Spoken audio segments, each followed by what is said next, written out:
Fala pessoal, tudo bem? Para quem não me conhece ainda, eu sou o Francisco do canal Mente de Holder. Semanalmente eu trago conteúdo sobre finanças e investimentos focados principalmente no método Buy and Hold. Eu gosto muito desse método, nos dá uma tranquilidade para a gente focar tanto em outras áreas da nossa vida, quanto para a gente olhar cada vez menos e com mais assertividade nos investimentos.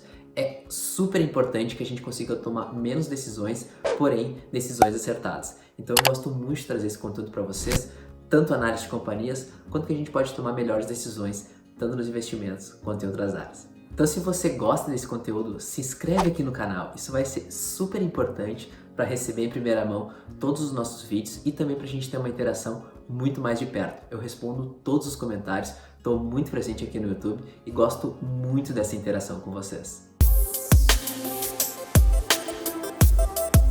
Então, hoje eu vou falar sobre uma empresa que está sendo muito falada no mercado e que muita gente gosta, que é a EZTEC. Eu vou falar um pouquinho dos números da companhia, trazer um pouco do histórico, também um pouquinho dos números atuais, se vale a pena investir ou não, eu digo pelos números o que um holder olha, e também no final, fica até o final desse vídeo, tem uma parte bônus em que eu vou trazer um pouquinho das atualidades da companhia e também um guidance do conselho de administração para os próximos 5, 10 anos. Então fica aqui com a gente.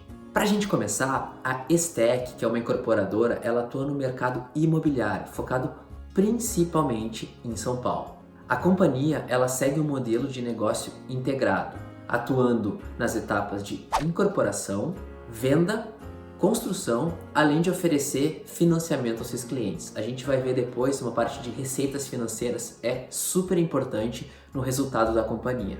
Ela atua principalmente na aquisição de terrenos. Como eu falei, ela tem um foco muito na cidade de São Paulo e também na região metropolitana. Em relação a esse ponto, eu gosto muito, porque a cidade de São Paulo é realmente o lugar onde traz investimentos, onde tem dinheiro para serem feitos esses investimentos, e também eu acredito que possui uma facilidade no mercado imobiliário. A gente vê várias startups que surgem tanto em São Paulo e depois elas splitam as suas operações para outros lugares do Brasil, mas é com certeza em São Paulo onde elas conseguem ter um maior profit, onde as companhias conseguem ter mais margem. E a EZTEC, atuando focada nesse local, nos consegue trazer um ganho de escala, um ganho de valor muito grande. Também ela compra terrenos por formação. E o que é isso? Ela faz aquisição de terrenos menores e aos poucos ela vai compondo todos eles para ficar um terreno maior e começar as construções. Outro ponto, ela preferencialmente compra os terrenos em dinheiro, fazendo pagamento à vista e não fazendo permutas como é usual de mercado. A companhia ela tem um foco em empreendimentos comerciais e residenciais de médio a alto padrão. Também ela tem uma equipe própria de construção e também uma equipe de planejamento totalmente diferente da equipe de execução. E com isso, ela consegue um rígido controle interno de custos, o que a gente sabe faz uma diferença gigante no mercado imobiliário. Além dos custos, a gente consegue ver também na companhia um certo rigor em relação ao padrão de entrega, tanto o padrão quanto a data de entrega.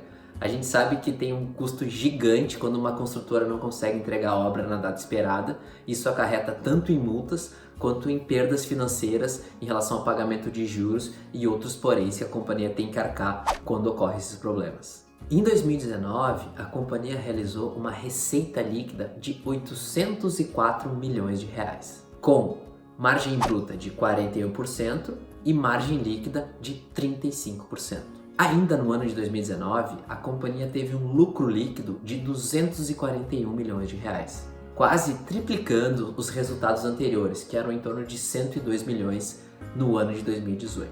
E como que a gente consegue ver isso? Principalmente porque a companhia ela aumentou a velocidade dos lançamentos nos últimos anos, muito pela aquisição de terrenos no passado, assim como um aumento na velocidade de entregas. Então ela conseguiu fazer mais lançamentos, consequentemente uma força comercial maior e muito provável que ela conseguiu também margens maiores no mercado. Muito pela recuperação que a gente estava passando no período de pré-pandemia e muito agora a gente vai ver como é que ela consegue reverter esse ponto, ainda mais porque ela tem grandes lançamentos a serem feitos e também como ela consegue atingir a margem desses novos lançamentos. E aqui a gente consegue trazer alguns pontos importantes da companhia, que é tanto a segmentação geográfica quanto setorial, ou seja, ela vai em vários lugares, tanto em São Paulo quanto na região metropolitana, ou seja, ela consegue fazer um lançamento em vários lugares diferentes, também atuando em médio e alto padrão. Isso é um ponto muito positivo e é um dos porquês que eu sou realmente acionista da construtora, da incorporadora, porque ela está focada em médio e alto padrão. A gente sabe que existem construtoras menores em que acontecem inúmeros problemas em relação à entrega, a prazos e também a custos financeiros. E a Stack, trabalhando na parte de médio e alto padrão, teoricamente ela consegue margens maiores, é uma negociação mais fácil.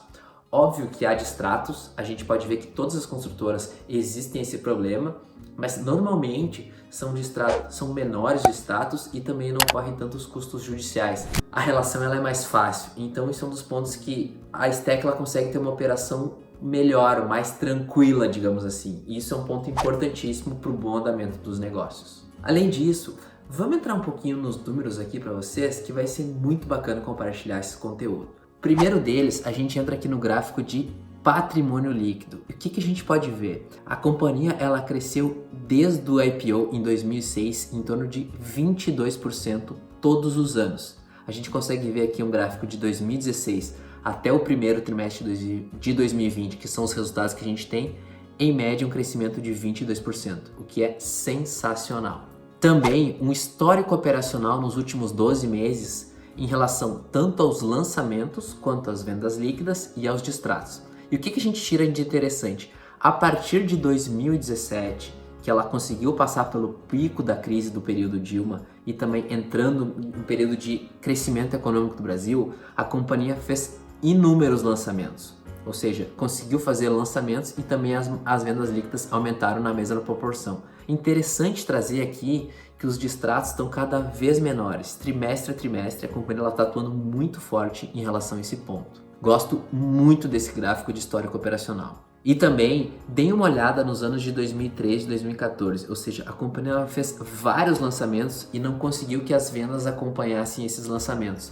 Ou seja, agora ela está muito mais alinhada em relação aos lançamentos e às vendas. Isso é importantíssimo para a consistência dos resultados.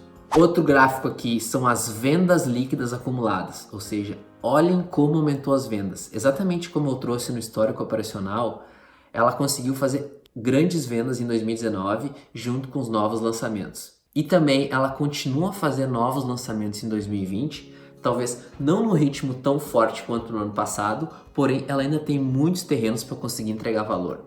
Outro gráfico aqui é o lucro bruto da companhia. Vamos dar uma olhada que o lucro fica em torno de entre 37% e 40%. Normalmente o lucro dela é em torno de 40%. Então, o desafio dela aqui ela é conseguir manter os lançamentos nessa margem de lucro bruto.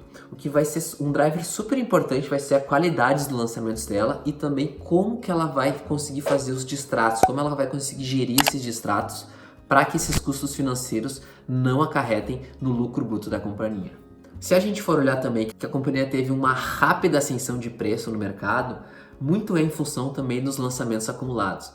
Olhem esse gráfico, em 2015 ela fez 226 lançamentos e olha em 2019, esse número pulou para 1.900. É incrível como ela conseguiu capturar e como ela conseguiu aumentar a exposição dela ao mercado. Com base nesses lançamentos, o que a gente vê também? Um aumento da receita bruta. Em 2019 fechou em 872 milhões de reais versus 553 em 2018. Uma variação, um aumento de 58% na receita bruta. É impressionante esse resultado. Junto com esse resultado, vamos dar uma olhada na receita operacional. Ela conseguiu em 2019 um lucro líquido de 290 milhões de reais versus 102 em 2018, como eu já tinha falado para vocês. E o importante disso é que esse lucro, essa margem, ela aumentou, ou seja, a margem líquida da companhia está em 34,9% versus 25% no ano de 2018. Em relação aos números financeiros, vamos dar uma olhada nesse gráfico aqui. O que a gente pode trazer para vocês?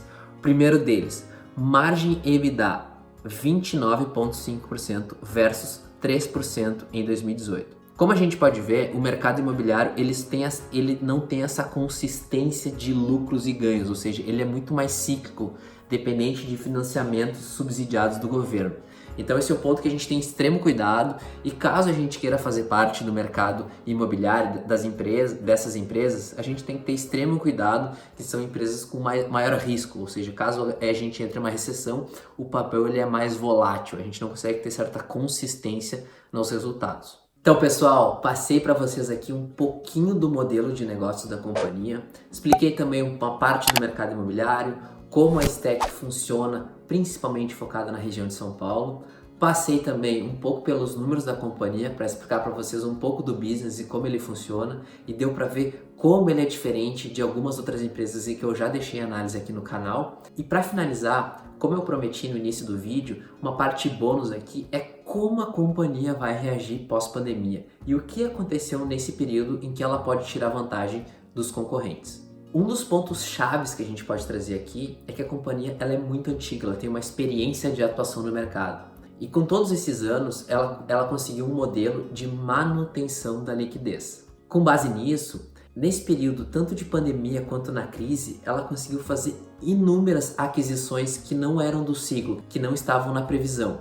Muito pelo fato de que os concorrentes da companhia não tinham caixa e não tinham poder aquisitivo para fazer essas compras no período. E também algumas dessas companhias tiveram que vender os seus terrenos para fazer frente aos compromissos de curto prazo. Assim, ela conseguiu se aproveitar de dois pontos. O primeiro é a falta de liquidez dos concorrentes, em que fez com que ela conseguisse comprar terrenos com preço abaixo do valor de mercado. E o segundo é o novo plano diretor da cidade de São Paulo. E o que ele diz? Uma ampliação do potencial construtivo em torno dos metrôs e também dos corredores de transporte público da cidade, em que informalmente são chamadas de regiões do eixo. Assim, a companhia ela foi a primeira a conseguir mapear esse plano e onde está esse potencial de construção. Assim, conseguindo adquirir esses terrenos antes que eles fossem precificados de uma forma adicional por essa alteração no plano diretor. Com base nessas aquisições, ela conseguiu trazer uma safra bem diferenciada de projetos com rentabilidade um pouquinho acima do que ela consegue trabalhar, do que ela consegue trazer para nós.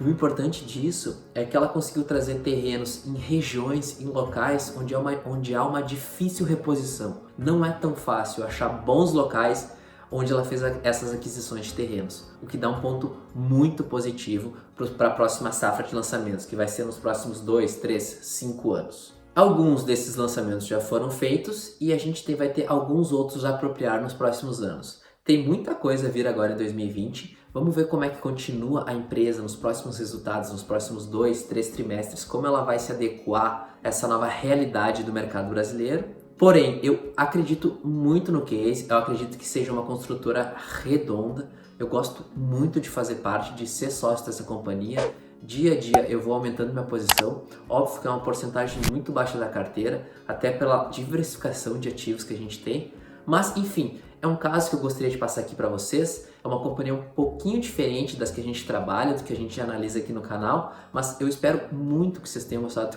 desse conteúdo. Se você tem Stack, deixa aqui no canal, vamos trocar uma ideia sobre a companhia, até para a gente poder aproveitar mais, aprender mais sobre ela e quem sabe aumentar ainda mais a nossa posição no papel, no ativo. Eu espero muito que vocês tenham gostado desse conteúdo. Eu vou ficando por aqui, bons investimentos e até uma próxima!